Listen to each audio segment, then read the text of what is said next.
hayyuun taliituu sabaati yaaboo kunoo goonninis tiisitee biyya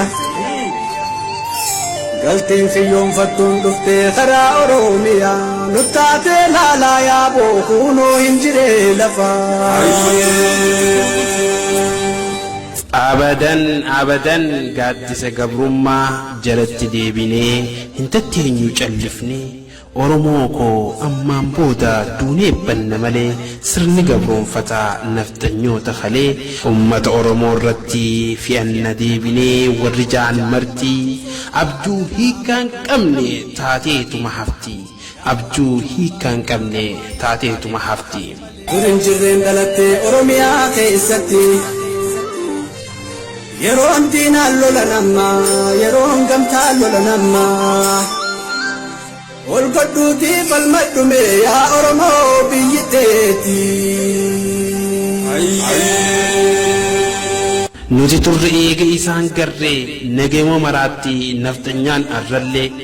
osoo arguu qarree jarri fayyaa miti itti lixuuf deeman bar kunoo hallayyetti itti lixuuf deeman bar kunoo hallayyetti gaafa nama kaase taa'iinsi hin dandeessu wittifattee seentaa osoo hin qabne lubbuu teetiifuu naasu lubbuu teessan dhabama taate gadaan keeysaniis hulii raawwate harka nu balleessuuf garuu karoorfattee eessaa hunkeessu sirratti beekamte gadaan naftanyoonni abbaa fi ilmaaniin nurratti wal jaaruuf sammuu nu jeeqanii gadaan sun qaata kutee Oromoon wiliin gabroomanii gadaan sun qaata kutee Oromoon wiliin gabroomanii injiree lafaa tanaas duguune dhabamsiifnu malee warra kaabaa dhufee Oromoo fi'atu amma booda hin jiru carraan sii kannamtu amma booda hin jiru carraan sii kannamtu akka dursahanii jaarraa kana keessaas jarri of sobanii Oromoo fi'annaa akkamii yaadanii Oromoo fi'annaa samee akkamii yaadanii bara xiqqaa guddaan Oromoo if baree mala diinaa burree tooftaa nubbaaftee amantaa fi kutaan qomoo gosaan hiree duudaa fi garaa godhee obboleeyyan addaan muree itti gabroonfatee hiddaa hundee addaan ciree qeeroon lafaa kaatee qottee dirretti ol baasee hidda isaa ciree boollaas itti qopheessee ibidda itti shitee bobeessee kana keessaa hafteen naftanyoota dhuftee Oromoo gowwoomsaan abjuu lafaa kaatee karoora baafattee jarattiin lubbuun beeytu xaragamtee dhumuuf lafaa kaatee karoorri isaanilleen fashalaawee dhabama taate biyyarraa ari'a kan kanarraa hafe kumaa gamaan osoo du'aan galaafattu yaa Oromoo abbaa biyyaa gumaa isaanii baafannu malee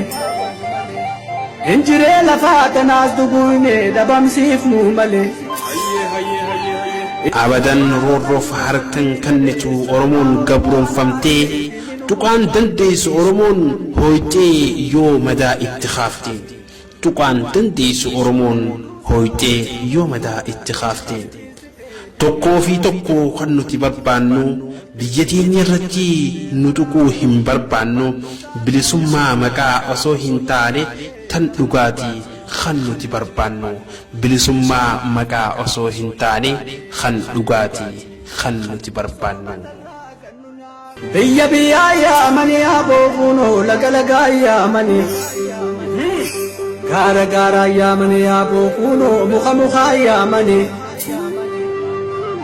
dheeratuus gabaabbatuus yaaboo kunoo ilmaa sabbumaa yaamanii kanaafuu biyya teenya badhaatu Oromiyaa handura sii Finfinnee irraa eegalee maqaa afaan lammii Oromootii yaamuu qabanii